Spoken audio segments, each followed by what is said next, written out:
২৪ ঘন্টায় ৩ জেলায় আরও ৬ শিশুর মৃত্যু হয়েছে হামের উপসর্গ নিয়ে। এর মধ্যে সিলেট ওসমানী মেডিকেলে মারা গেছে ৩ জন। আরও জানাতে সিলেট থেকে আছেন সহকর্মী রানা মজুমদার। রানা, সিলেটে প্রায় প্রতিদিনই হাম ও উপসর্গে আক্রান্ত ও মৃত্যুর সংখ্যা দেখা যাচ্ছে। আজও একজনের মৃত্যুর খবর রয়েছে। হাসপাতালে কেমন চিত্র দেখছেন, সেই সাথে জানাবেন জেলায় টিকাদান কর্মসূচির অবস্থা কি? দেখুন, আসলে সিলেটে প্রতিদিনই কিন্তু হামের যে প্রকোপ সেটি কিন্তু বেড়েই চলেছে এবং গত ২৪ ঘন্টার যে হিসাবটি আমাদের কাছে রয়েছে সেটি হলো গেল ২৪ ঘন্টায় ৩ জন শিশু কিন্তু এই হাম উপসর্গ নিয়ে মারা গেছেন এবং এদের মধ্যে ২ জন কিন্তু Sylhet MAG Osmani medical college হাসপাতালে চিকিৎসাধীন ছিল এবং একজন শামসুদ্দিন হাসপাতালে কিন্তু চিকিৎসাধীন ছিল। আমরা এই মুহূর্তে শহীদ শামসুদ্দিন হাসপাতালে অবস্থান করছি। মূলত এই হাসপাতালটিকে কিন্তু হাম ডেডিকেটেড করা হয়েছে এবং এখানে হাম উপসর্গ নিয়ে শিশুরা কিন্তু এখানে ভর্তি হচ্ছে। তো সেক্ষেত্রে আসলে আমরা যে ৩ জন মারা গেছে গেল ২৪ ঘন্টায়, তাদের মধ্যে একজনের বাড়ি হচ্ছে সিলেটের কানাইঘাট উপজেলায় এবং তার বয়স ছিল ২ বছর ৩ মাস। আর আরও যে দুজন, তাদের দুজনেরই বাড়ি হচ্ছে সুনামগঞ্জ জেলায় এবং একজনের বয়স ছিল ১ বছর ৫ মাস এবং আরেকজনের বয়স ছিল ৮ মাস। এবং এদের মধ্যে আসলে ২ জন ওসমানী মেডিকেল কলেজ হাসপাতালে মারা যান এবং একজন এই হাসপাতালটিতে আসলে হাম উপসর্গ নিয়ে মারা গেছে।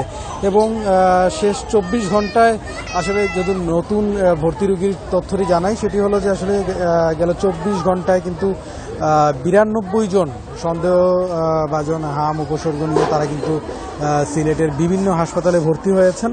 এর মধ্যে এই মুহূর্তে যেই হাসপাতালে অবস্থান করছি, অর্থাৎ শহীদ শামসুদ্দিন আহমদ হাসপাতাল, সেখানে ৩০ জন কিন্তু ভর্তি হয়েছে।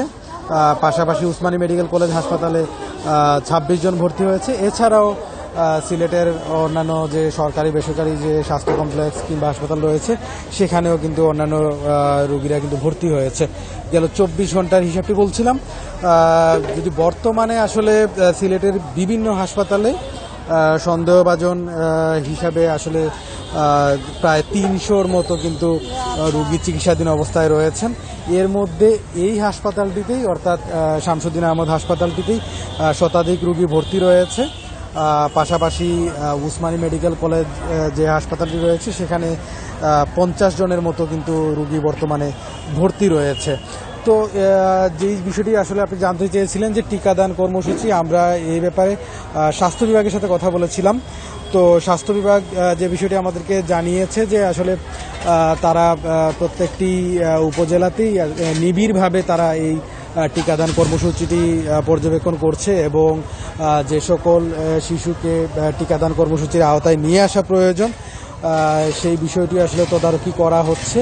তবে এক্ষেত্রে তারা বলছেন যে অভিভাবক যারা রয়েছেন তাদেরকে একটু সচেতন হতে হবে এবং হামের উপসর্গ যদি কারোর মধ্যে দেখা দেয়, তাহলে সেই শিশুকে আইসোলেটেড করে রাখা কিংবা নিকটস্থ যে স্বাস্থ্য কমপ্লেক্স রয়েছে সেখানে দ্রুত নিয়ে গিয়ে চিকিৎসা সেবা প্রদান করা, এই বিষয়গুলো আসলে করার তারা কিন্তু তাগিদ দিয়েছেন।